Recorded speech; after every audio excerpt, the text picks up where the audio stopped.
नमस्कार साथियों, शिक्षा शास्त्र की एक और क्लास में आपका स्वागत है। मेरा नाम है। अगर आप चैनल पर नए हैं तो चैनल को लाइक, सब्सक्राइब, शेयर ज़रूर करें क्योंकि इस पे शिक्षा शास्त्र विषय से जुड़ा कोई ना कोई टॉपिक रेगुलर अपडेट होता है। तो जैसा कि मैंने बताया था कि शिक्षा शास्त्र विषय से या किसी भी विषय से अगर आप नेट देते हैं तो उसमें एक पेपर कॉमन होता है जिसे हम फर्स्ट पेपर बोलते हैं नेट का।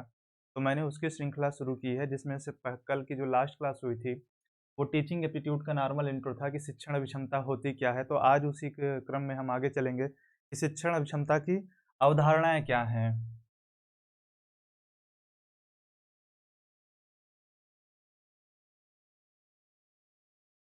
टीचिंग एप्टीट्यूड जो हम करा रहे हैं, उसमें क्या उसके कॉन्सेप्ट है, ये हम लास्ट क्लास में हम देखे थे। आज की क्लास में हम देखेंगे कि शिक्षण अभिक्षमता की अवधारणाएँ क्या हैं? कि भाई हम किस बेस पे क्यों शिक्षण कराते हैं या हम क्या पाना चाहते हैं? तो इसके क्या होता है कि 3 बिंदुओं के आधार पे हम का जवाब पाते हैं, क्या, क्यों और कैसे? अब ये 3 महत्वपूर्ण सवाल होते हैं कि क्या करना है हमें, क्यों करना है और कैसे करना है। तो जो हम क्या सवाल लेके आते हैं, ये जुड़ा होता है समाजशास्त्र से। मतलब यहाँ पे हम सोशियोलॉजी का एस्पेक्ट देखेंगे या कह सकते हैं सोसाइटी का एस्पेक्ट देखेंगे। जो क्यों जुड़ा होता है, वो जुड़ा होता है दर्शन शास्त्र से।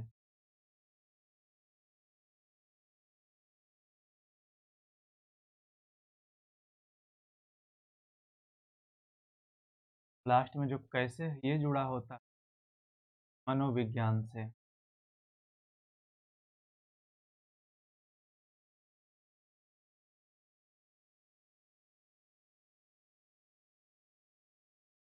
अब इन्हीं 3 सवालों से हम शिक्षण अभिक्षमता की जो धारणाएँ हैं यानी टीचिंग हम क्यों कर रहे हैं इसका हमारा कॉन्सेप्ट क्लियर हो जाता है। कि देखिए सबसे पहली चीज़ है क्या? हम किसके लिए कर रहे हैं? समाज में रहने वालों के लिए या एक सामाजिक लोगों के लिए, ठीक है? बालक कहाँ रह रहा है? समाज में रह रहा है, समाज से वो पृथक तो है नहीं। दूसरी चीज़ है कि क्यों? भाई क्या यानी किसके लिए हो गया? बच्चों के लिए हो गया, क्या समाज के लिए हो गया? क्यों करना है? तो ये जवाब हमें फ़िलॉसफ़ी देगी कि भाई हमें उनका डेवलप करना है।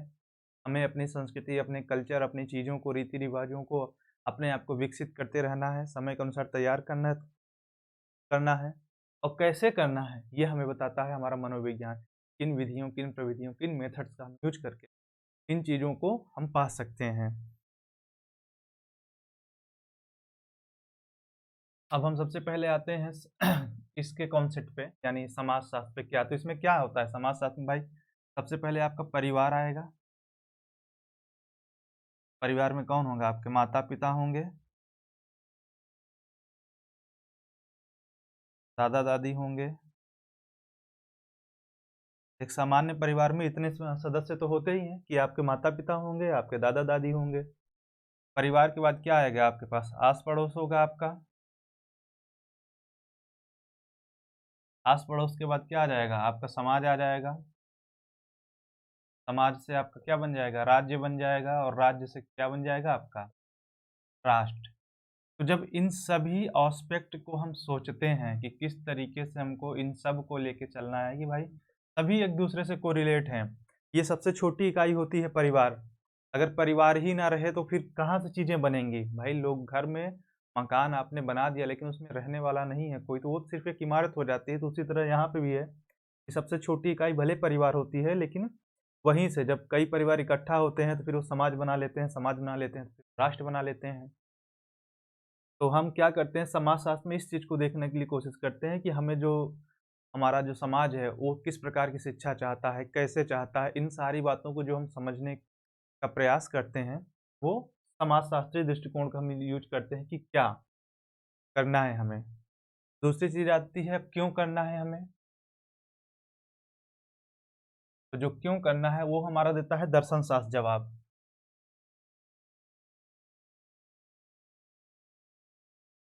दर्शन शास्त्र में क्या होता है कि स्कूल ऑफ फिलॉसफी हैं कई सारे। इसमें क्या है फिलॉसफी तो जो दर्शन शास्त्र के स्कूल हैं, उसमें कई स्कूल हैं, जैसे कि आपका आदर्शवाद, इनको हम स्कूल ऑफ फिलॉसफी के भी नाम से जानते हैं। तो हम इनको यहाँ देखेंगे कि जैसे पहला हमारे पास क्या है? आदर्शवाद, दूसरा हमारे पास है प्रकृतिवाद, प्रयोजनवाद, उसके बाद यथार्थवाद, अस्तित्ववाद, मार्क्सवाद। तो ये सब ये बताते हैं कि शिक्षण किस तरह होना चाहिए, यानी कहने का मतलब ये है कि जैसे इन सभी का एक दृष्टिकोण है, तो उस दृष्टिकोण को हम यहाँ यूज़ करते हैं फ़िलॉसफ़ी में। तो जैसे आदर्शवाद की जो फ़िलॉसफ़ी वो कहता है कि भाई शिक्षक प्रधान फ़िलॉसफ़ी है, छात्र को यहाँ इम्पोर्टेंस कम होती है, शिक्षक को ज़्यादा होती है, छात्र को कम होती है। लेकिन साथ में इसका जो मेन एम ये होता है कि हम बालक को क्या करेंगे, आध्यात्मिकता की ओर ले जाके उसे मुक्ति के मार्ग पे ले जाना है। इसका जो मेन गोल होता है आदर्शवाद का। वहीं प्रकृतिवाद क्या होता है, वो सीधे से कहता है कि प्रकृति का अनुसरण करो, प्रकृति का अनुसरण करो। तो प्रकृतिवाद जस्ट अपोजिट चली जा रही है, वो आध्यात्मिक हो ना हो के वो प्राकृतिक होती जा रही है, और वो तो समाज का रूसो क्या होता है, वो समाज का भी विरोध करता है। शिक्षक का उसने कोई स्थान नहीं दिया, यहाँ पे बालक प्राइमरी हो जाता है। तो एक विचारधारा ये हो गई प्रकृतिवाद। प्रयोजनवाद इन सबसे अलग है, वो बदलती हुई सत्ता को एक्सेप्ट करता है। बदलती हुई सत्ता का यहाँ पे मतलब है कि चीज़ें परिवर्तनशील हैं, कुछ भी इस जगत में स्थायी नहीं है, और सत्य का निर्माण हो रहा है, क्योंकि समय, समाज के अकॉर्डिंग चीज़ें बदल जाती हैं, तो ये प्रयोजनवाद कहता है। वहीं पे हमारा यथार्थवाद क्या है? इस भौतिक ही जगत को सत्य मान लेता है। भैया, ये जो हमारे सामने है, यही सत्य है, इसके बाहर हमें नहीं सोचना है। वहीं अस्तित्ववाद क्या करता है कि आपके अस्तित्व पे प्रश्न चिन्ह उठाता है कि आपका यहाँ पे क्या एग्जिस्टेंस है, आप हैं या नहीं? और मार्क्सवाद क्या करता है कि ये संघर्ष कर रहा है, लोगों को संघर्ष करना सिखा रहा है कि सभी को एक वर्ग में लाया जाए। शिक्षण भी हमें देना है तो सभी को एक वर्ग में लाके देना है, काम भी कराना है तो सभी को एक समान रखना है। तो ये जितनी भी स्कूल ऑफ फिलॉसफी हैं, वो ये बताती हैं कि हमें किस प्रणाली का यूज़ करना चाहिए कि भाई हमें आदर्शवादी बनना है, प्रयोजनवादी बनना है, या क्या बनना चाहिए? या किस तरीके की शिक्षण विधियों, यानी ये सभी एक प्रकार से शिक्षण विधियाँ आप समझ लीजिए। तो किसका यूज़ करके हमें क्या करना है? शिक्षण को देना है।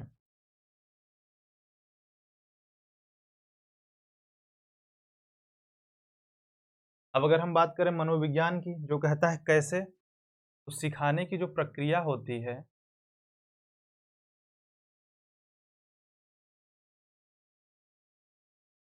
इसके कोई न कोई तरीके होते हैं, ऐसे नहीं सिखाया जा सकता। ये जितने भी अभी हमने स्कूल ऑफ फिलॉसफीज़ देखा, जैसे कि इनको एक चार्ट में लिख देते हैं,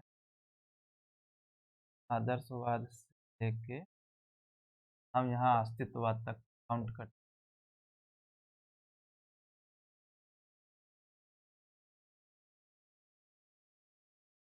आदर्शवाद से अस्तित्ववाद की जितनी भी फिलॉसफी है, इसमें हम नॉर्मली रख लेते हैं। और अगर हम भारतीय पर्सपेक्टिव में बात करें, तो हमारे यहाँ षट दर्शन की श्रृंखला आती है, जहाँ पे हम सांख्य से वेदांत तक इनको रख सकते हैं। हमें अपने सिलेबस में बस सांख्य और वेदांत को पढ़ना है, जो कि शिक्षा शास्त्र का सिलेबस है। जो नेट की तैयारी कर रहे हैं, तो इसकी भी क्लासेस जल्दी शुरू करूँगा। तो अब हम आ जाते हैं साइको पे, यानी साइकोलॉजी पे, मनोविज्ञान पे, कि सीखने की प्रक्रिया होती है, सिखाने की प्रक्रिया होती है। तो इसमें क्या करना है? इसमें एक लाइन में समझ लीजिए कि अधिगम के जो सिद्धांत होते हैं, यानी लर्निंग थ्योरीज़,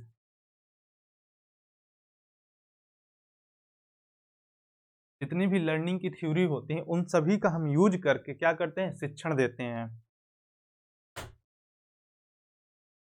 जैसे कि मान लीजिए कैसे थ्योरी? जैसे कि एक थ्योरी है स्टिमुलस रिस्पॉन्स थ्योरी।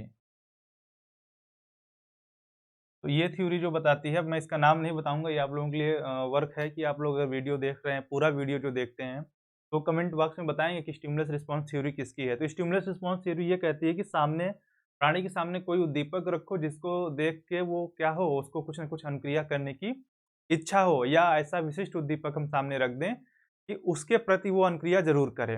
ये स्टिमुलस रिस्पॉन्स थ्योरी कहती है। और इसके अलावा और थ्योरी जैसे गेस्टाल्टवाद। गेस्टाल्टवाद कहता है कि समस्या को छोटे-छोटे हिस्सों में ना देख के संपूर्ण रूप में देखें, समग्र रूप में देखें। गेस्टाल्ट वर्ड की मीनिंग ही समग्र होती है कि कोई भी हमारे पास प्रॉब्लम आ जा रही है, तो उसके छोटे-छोटे एस्पेक्ट ना देख के कि छोटे-छोटे हिस्सों में देख के ना सॉल्व करें। उसको एक बार में हम पूरा एनालिसिस करें, यानी उसके सभी पक्षों को देख के समस्या को समाधान करें। तो ये यूज़ किया जाता है हमारे मनोविज्ञान के द्वारा कि क्या, क्यों, कैसे का हमें जवाब मिल गया। तो समाजशास्त्र में हम क्या देखते हैं कि समाज के लिए क्या ज़रूरी है?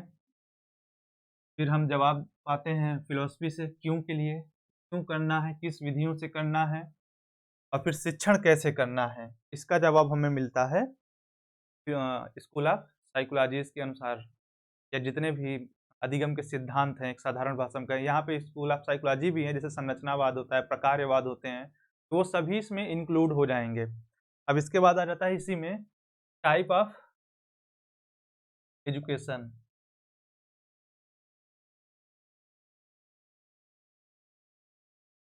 जो हम अब इसकी शिक्षण अभिक्षमता की अवधारणाएँ पढ़ रहे हैं। इसी में एक पार्ट अभी है कि टाइप ऑफ एजुकेशन की। चलो ये तो हमने देख लिया कि हमारा क्या दृष्टिकोण था या हम किस तरीके से शिक्षा देना चाह रहे थे। लेकिन अब हम बात करते हैं कि एजुकेशन के भी तो प्रकार होते होंगे। तो एजुकेशन के जो होते हैं वो 3 प्रकार होते हैं। बहुत साधारण तरीके से बताएँगे कि पहला हमारा होता है फॉर्मल एजुकेशन, जिसको हम औपचारिक शिक्षा बोलते हैं। दूसरा होता है हमारा नॉन फॉर्मल, हम अनौपचारिक बोलते हैं।